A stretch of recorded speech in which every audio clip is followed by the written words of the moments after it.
Próxima curiosidade, são os chamados números triangulares. A gente já viu na escola ou na faculdade também, quem fez algum curso de exatas, já ouviu falar nos números triangulares. Quem são eles? São os números formados através da construção de triângulos, começando pelo número 1. O primeiro triângulo, ele é formado por uma bolinha, uma única bolinha. Digamos que isso é um triângulo, tá? Então, essa única bolinha forma o primeiro triângulo, que contém uma bolinha. O próximo triângulo, ele tem 3 bolinhas, um em cima, 2 embaixo. Então, a gente tem 3 bolinhas no triângulo. O próximo triângulo, a gente vai agora ter 6 bolinhas. Por quê? Porque eu tenho uma bolinha em cima, 2 embaixo e 3 embaixo para formar o triângulo. Então, a gente tem 6 bolinhas no total. O próximo triângulo tem 10 bolinhas no total. Tem 1, 2, 3, 4.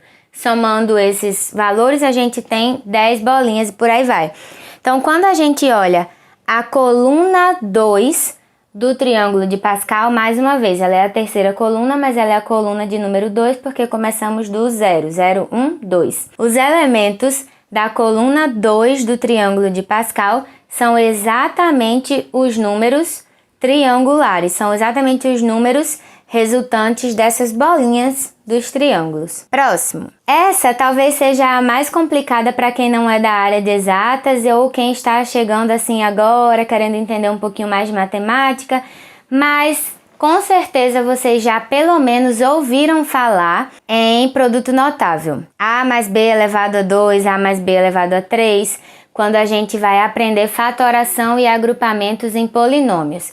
O triângulo de Pascal pode auxiliar na construção desses produtos notáveis, digamos assim.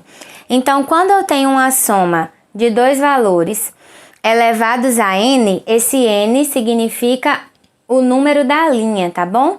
Então, quando eu tenho, por exemplo, A mais B elevado a 0, dá exatamente 1. Tá relacionada à linha 0 do triângulo de Pascal, que tem o elemento 1. Então, a linha 1 do triângulo de Pascal, ela vai se relacionar com a potência A mais B elevado a 1. A próxima linha, A mais B elevado a 2 e por aí vai. O que a gente quer com isso? Que esses coeficientes do triângulo do Pascal, do triângulo de Pascal, eles serão os coeficientes dessas potências. Então, ao invés de a gente fazer o famoso chuveirinho para resolver essas potências de A mais B, quando A mais B assumir um determinado valor, então os coeficientes serão exatamente os coeficientes do triângulo de Pascal. Então, na linha 0 é sempre 1, não vai ajudar muito a gente. Qualquer número elevado a 0 é 1 por definição.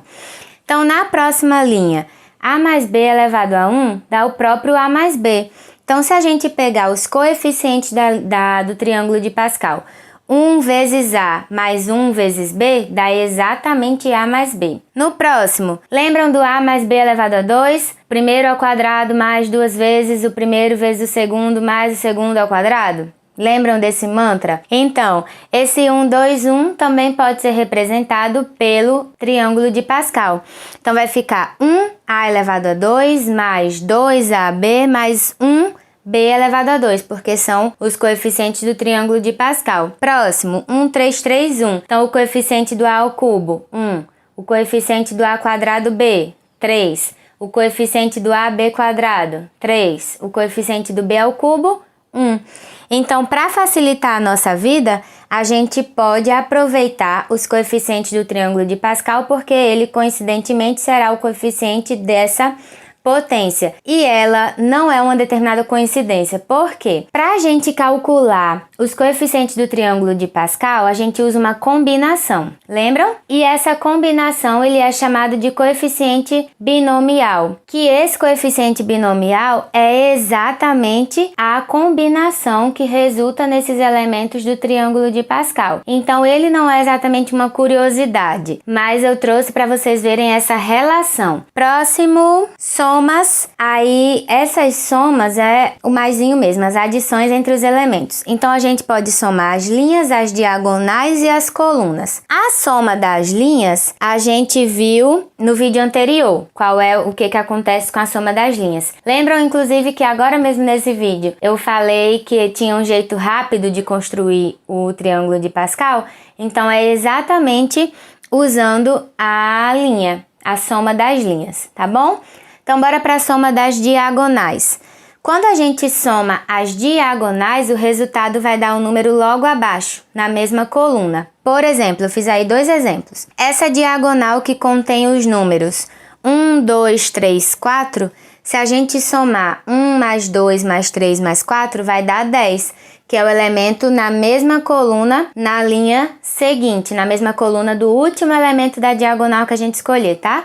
Na linha seguinte. Então, o outro exemplo que eu coloquei aí, 1, 3, 6. Se eu escolher essa diagonal 1, 3, 6 e a gente somar 1 mais 3 mais 6, vai dar 10, que é exatamente o elemento na linha seguinte do último número da diagonal escolhida e tá na mesma coluna dele. Acho que dá para visualizar aí no desenho, né? No exemplo. Então, qualquer diagonal que a gente escolha e somar os elementos dessa diagonal, vai dar exatamente o número da linha seguinte na mesma coluna do último elemento da diagonal que a gente escolheu. E, por fim, a soma das colunas também vai estar relacionada com a diagonal, mas de que maneira? Se eu somar as colunas, vai dar o resultado do primeiro elemento da diagonal, que vai... Com o desenho fica mais fácil.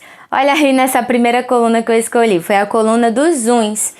Então, eu peguei os 5 primeiros uns dessa coluna.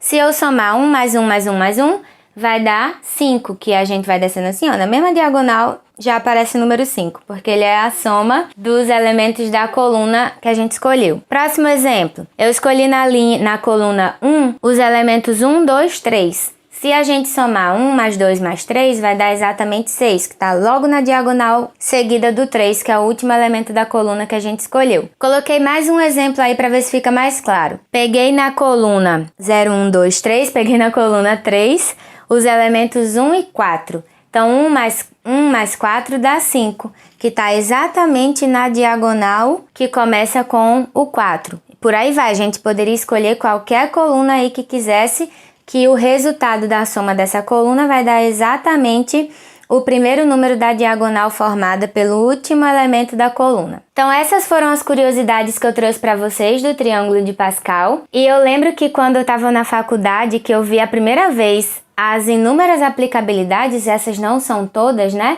Então, quando eu vi as inúmeras aplicabilidades do Triângulo de Pascal, eu fiquei fascinada, porque é uma coisa que foi descoberta, criada, ninguém sabe. Mas ter tanta utilidade assim em vários campos da matemática realmente encanta. Então, eu quis trazer esse vídeo para vocês verem também um pouquinho dessas curiosidades e um pouquinho das aplicações do Triângulo de Pascal. Para quem está aí no ensino básico, espero que ajude vocês a fazer os cálculos mais rápido usando o Triângulo de Pascal, e é uma pena que ele só seja ensinado no ensino médio, porque se a gente visse o Triângulo de Pascal desde pequenininho, já ficasse familiarizado com ele, o raciocínio lógico também seria trabalhado, porque a gente, através do Triângulo de Pascal, poderia usar para aprender potências no geral, para aprender soma, para aprender noção de espaço, né, para a gente entender a linha, a diagonal, as colunas, não é? Então fica aí já a sugestão para os professores de matemática para aplicarem ou pelo menos mostrarem como uma curiosidade para os alunos do Fundamental 1 e 2 o Triângulo de Pascal, para que eles já fiquem familiarizados e já consigam treinar vários campos da matemática, vários campos da lógica, para que eles cresçam com um raciocínio lógico mais apurado, tá bom? Então, espero que vocês tenham gostado. Curtam, comentem, compartilhem, se inscrevam no canal e aproveito para dizer aos professores de matemática que tem novidade vindo aí. E esses vídeos que eu venho fazendo é uma amostra grátis do que eu pretendo mostrar para vocês no curso que tá vindo aí, tá bom? Espero que vocês tenham gostado. Um beijo e até o próximo.